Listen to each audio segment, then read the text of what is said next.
ছেলে আদিত্য আর তার বড় বোন অজির্তা গ্রামের পাশে ছোট্ট খালে খেলতে গিয়েছিল। হঠাৎ তারা দেখতে পেল একটি অদ্ভুত সবুজ মোরগ তাদের সামনে দাঁড়িয়ে আছে। মোরগটি সাধারণ নয়, তার চোখে যেন কিছু বলতে চাওয়ার ইশারা। মোরগটি কুঁ কুঁ করে ডাকতে ডাকতে জঙ্গলের দিকে দৌড় দিল।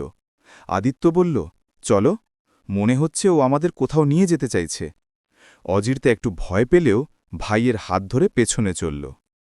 কিছু দূরে গিয়ে তারা দেখল একটি ছোট বাচ্চা ছাগল কাটার ঝোপে আটকে গেছে। সবুজ মোরগটি ছাগলের চারপাশে ঘুরে ডাকছিল, যেন সাহায্য চাইছে। আদিত্য আর অজির্তা মিলে ছাগলটিকে কাটা থেকে বের করে আনল।